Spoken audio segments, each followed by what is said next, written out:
impact on Americans. So you can see the motorcade rolling up right here to this on Live Now from Fox, right up to the tarmac, right up to the stairs, as it doesn't seem that he will walk over and speak to reporters ahead of this speech tonight, ahead of the 4th of July holiday. And we do know that different members of his cabinet will likely speak tonight, including Brooke Rollins, including Kristi Noem. And you can see, I believe he is on the phone inside of that car right there, potentially hanging up, not exactly who he's spoken to, potentially Mike Johnson. You just never know who he's speaking to about this, but it was jubilation there in that Republican caucus earlier on today. We saw Steve Scalise, Mike Johnson celebrate this monumental victory, and we're just waiting to see if he steps up to the cameras as well. We do have this other shot, and it looks like he's going to speak, so let's listen into it live. We have a very big trip planned to Iowa. Some of you are going with us, and perhaps a lot of you are going with us. How are you? And we have a very big crowd, so it's going to be a lot of fun. And we're sort of celebrating like the biggest bill of its kind ever signed. And it's going to make this country into a rocket ship. It's going to be really great. Mr. President, he said that a lot of House Republicans yesterday pledged not them to yes. I think when you go over the bill, it was very easy to get him to a yes. You know, we went over that bill, and point after point, biggest tax cut in history, great for security, great on the southern border. Immigration is covered. We covered just about everything. Again, it's the biggest bill ever signed of its kind. Mr. President. Said that they had conversations where he made promises. What promises did you make? Did you tell Representative Clyde that he could have some action on gun rights? What sort of deals did you make with those? Well, I talked to a lot of different Republicans in doing it, and we had a good time in being there. I did not have much of a problem with any of them. As you know, we had 2 negative votes, but we had whatever it was, the final vote. Yeah, I think a few of them I did, but I think they would have gone yes anyway. No deals. What I did is we talked about how good the bill is. I mean, that's a deal, I guess, when you think about it. But obviously convinced them, but it was not hard. This is a great bill. This is going to be a great bill for the country. Congressman Ryan Fitzpatrick was one of 2 no's to vote no to this beautiful bill. Do you want to primary him too? Well, I was disappointed that he did that. There were 2 of them that voted no, so I was disappointed that he voted no. Mr. President, we had a call. It was a pretty long call. We talked about a lot of things, including Iran. And we also talked about, as you know, the war with Ukraine. And I'm not happy about that. I'm not happy about that. No, I didn't make any progress with him today at all. Mr. President, how much growth can the country expect with the 1 I think we're going to get great growth. I think we'll have growth at record numbers. This is going to be something that's amazing, and everybody was watching it all over the world.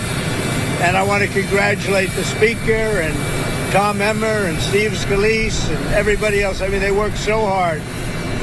This has really been going on for over a year, if you think about it. I think, to be exact, about 14 months.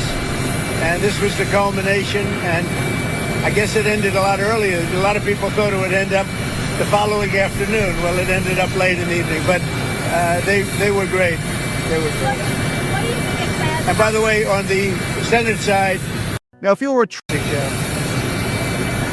says about the power you've amassed within your party compared to your first term that you were able to get this over the finish line? I think I have more power now. I do. You know, I could say, oh, gee, I don't know.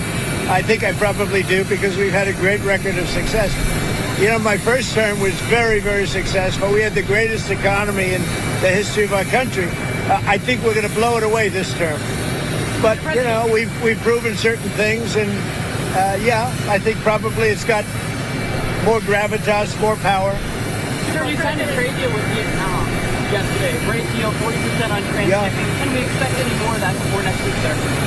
So we have a couple of other deals, but my inclination is to send a letter out and saying what tariff they're going to be paying. It's just much easier. We have, far more than 170 countries. And how many deals can you make?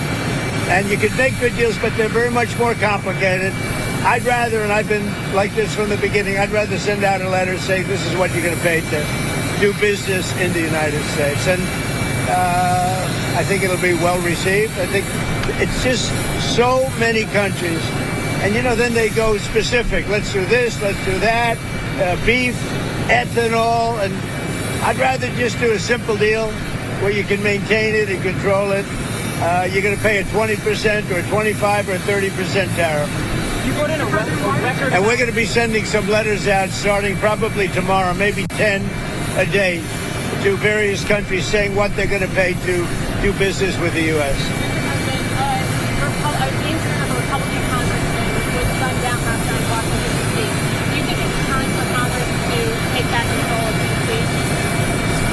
I think that D.C.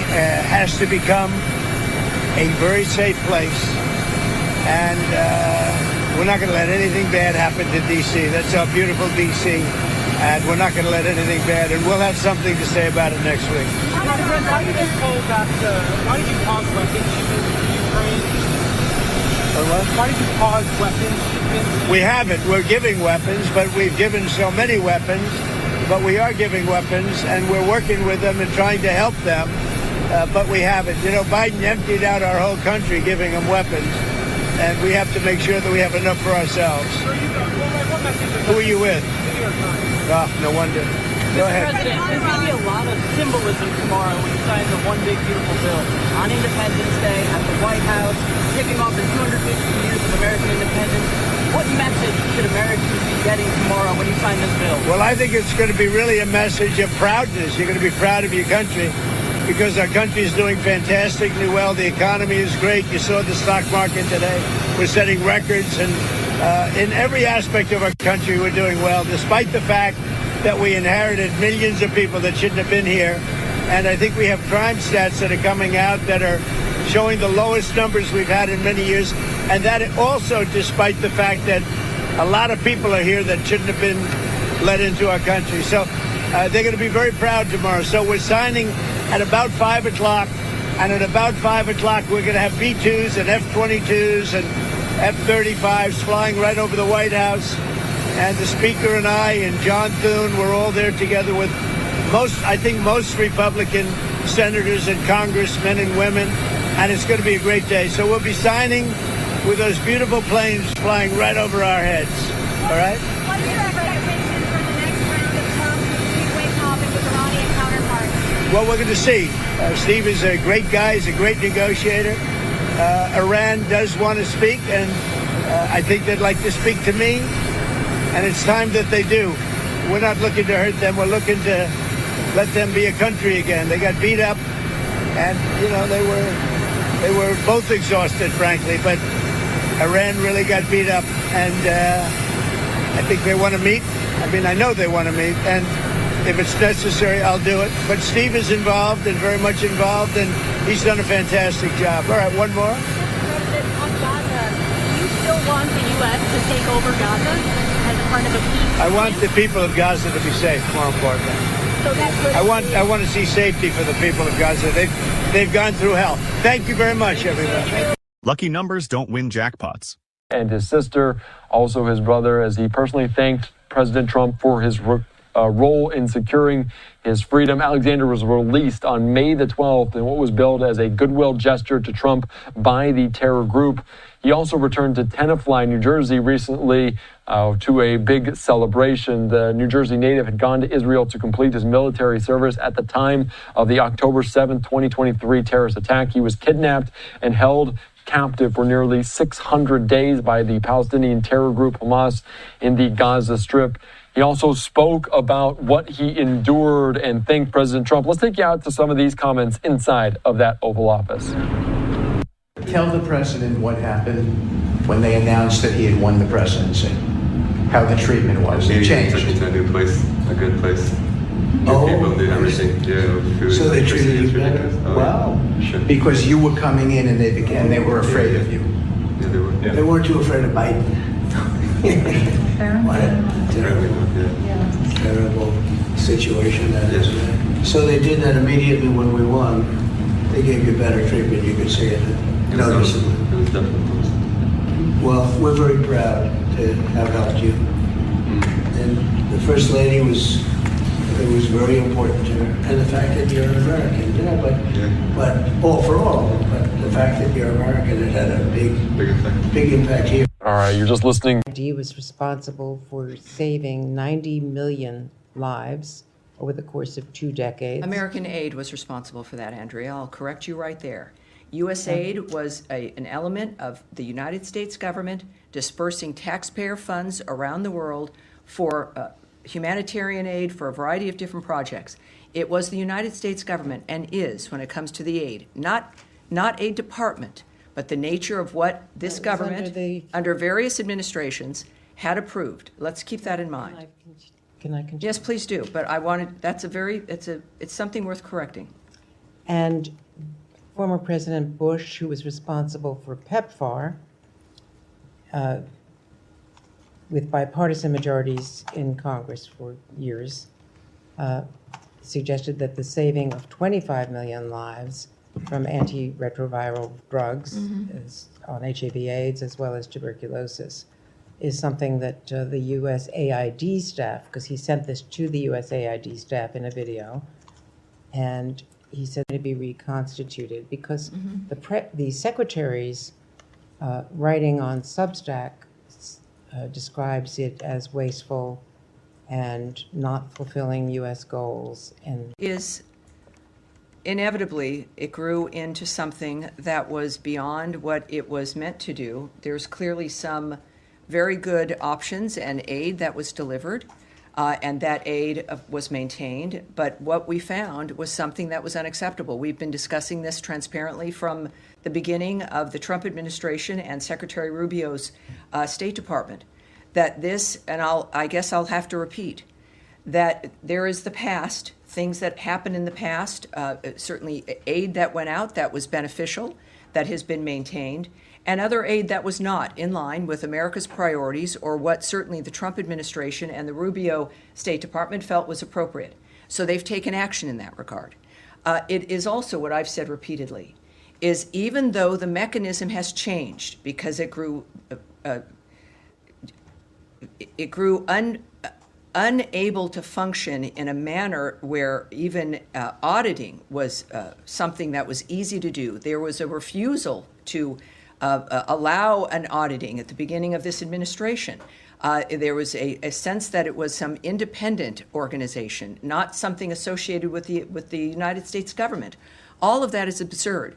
It led to, yes, a dramatic action to look at and to review and to audit the entity.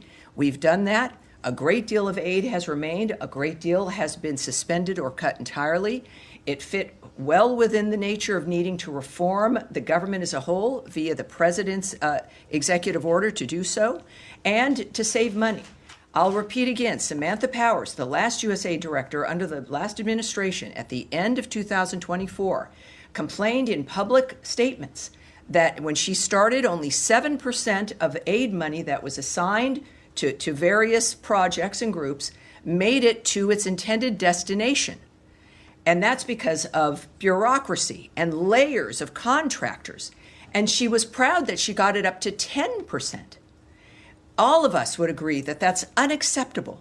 And that even if you do cut the amount of money that's going out, doesn't mean that the services get cut. It doesn't mean that the benefits get cut. It could, in fact, mean more services, more benefits with less bureaucracy, with services getting directly to the people who need it. It is noon, right? Listen, 6 months ago to the day, I spoke on the House floor about my optimism for America's future. I was optimistic because the American people gave Republicans a historic opportunity, an opportunity to enact the largest tax cut in American history, to finally secure our borders and unleash American energy, an opportunity to put America first again.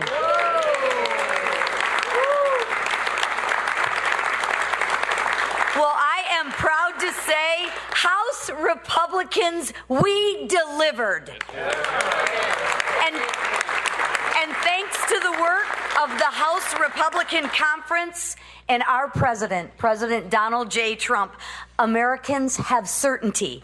They will keep more money in their pockets. And as we've said a million times before, do not underestimate the Republican majority in the House, the mighty majority in the House. This legislative process may not always look pretty, and there will always be many tough fights. But one thing is certain. We will always deliver on our promises to the American people. And with that, I turn it over to our great leader, Mr. Scalise.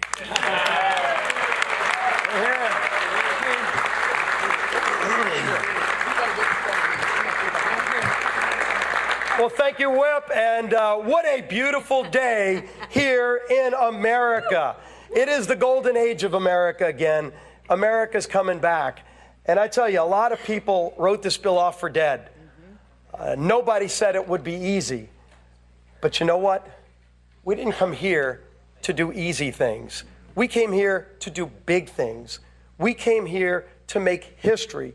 We came here to deliver on the promises we made to the American people, to fight for them and to take power out of Washington and give it back to those families who have been struggling for way too long.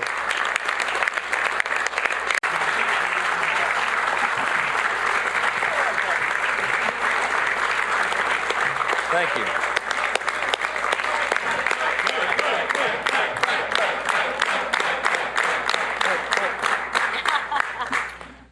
This is the vote tally card. We're going to frame this one, okay? 218, 214. Listen, I'm not going to give you a long speech. A lot has been said today, and these people are exhausted. A couple of us quite literally haven't slept in 2 days, so I'm a danger to myself and others right now. I'm not going to speak off the cuff. I'll just say this. I mean, many of you have asked me this question in the hall over the last couple of days.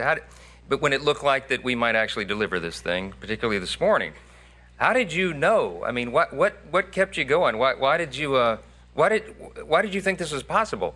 You guys made an audacious plan. You brought the most comprehensive, complicated piece of legislation, probably, arguably in the top 2 or 3 in the history of the Congress, with the smallest margin in U.S. history, which we had for a big chunk of the first 100 days.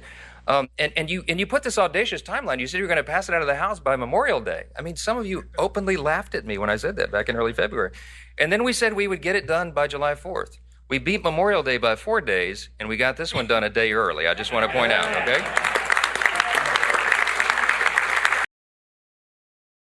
And other things. I mean, is Trump's trade policy working? Well, okay, so the question I keep coming back to is, how wrong can economists be? Apparently very, very wrong. This is all moving in the right direction. And when I look, you were talking about India today, right? Because we might be on the cusp of a deal there. It's critical to loop in India as close to us as possible to make sure they are an incredibly close ally because of China's influence in the region. I'm really excited about what's going on in the Vietnam deal because they are trying to close up that back door so that China can't put their goods, export their goods through Vietnam as a stopping place to change the tariffs that they're going to face. This is critical to American manufacturers. This is critical to American consumers. I'm glad to see all of this. I think it's heading in the right direction. But what's interesting to me is these professionals, these Ivy League educated economists don't have enough imagination to figure out the real impacts of this. And, you know, even, Dagan, during the worst part of the Smoot-Hawley period, which were the big trade tariffs they put up in the 30s, many people say was one factor leading to the Depression, we didn't have inflation. It didn't cause inflation. It caused a lot of other problems, but inflation, as Art Laffer points out time and again, isn't one of them. What about these naysayers? Are they ever? They're probably never going to admit that they're wrong, but is that just water over the bridge by now? I do, and a lot of it is political. Yeah. When you talk about economists, they'll never admit it, but they're not going to write analysis that benefits President Trump. They will, God forbid they do that. They go to a cocktail party and they will have people just giving them earfuls in the right and in the left. And it's a very real thing. And they say, oh, it's just about the numbers and the analysis. No, it's not. look at Jay Powell. And I keep saying this, tariffs aren't inflationary because they are a value-added tax, assuming that it is passed on to the consumer. And so far, very little. First Trump term, 80% of the tariffs that were put in place were eaten by largely the exporters into the United States, but they were not passed on to the consumer largely. But we would never on the planet say, if you laid on a value-added tax, say on on breakfast goods, it discourages consumption, but it doesn't, even though prices go up by, say, 10%, that's not inflation, not by any estimation. And so when I say that tariffs aren't inflationary, that's why. It's because it's essentially a value-added tax. But as for Jay Powell, he's going to come up with any excuse not to cut interest rates. I think you're right. And I didn't mean to pivot on that, but I love that you went back to Smoot-Hawley when you were in high school. That's a low blow, but it happens to be true. I want to ask you, Taylor, because you've been, and we all of us are basically believers in the free market, and free trade is a part of the free market. And what Donald Trump has said, maybe not enough, but what he has said is what I'm really looking for is a fair system worldwide. Yeah. Are we on the road to that? Because I know you had your own family has skepticism about what's happening. Yeah, I think this was like the big awakening. We talked about like sort of lessons learned from COVID, and I think we all learned like, oh, China doesn't play fair, and it's real. And when I told that story. Remember when I tried to buy toilet paper because everyone was hoarding it, and China shipped me? It was a toilet roll paper this big and this small, and I was like, why did I just buy this piece of crap? But that sort of explains. But I did not mean that. I couldn't resist. I'm sorry. But it's right. So everyone kind of learned, like, oh, they're not. Whether it's mismarketing or something more sinister, we know that China doesn't play fair when it comes to trade.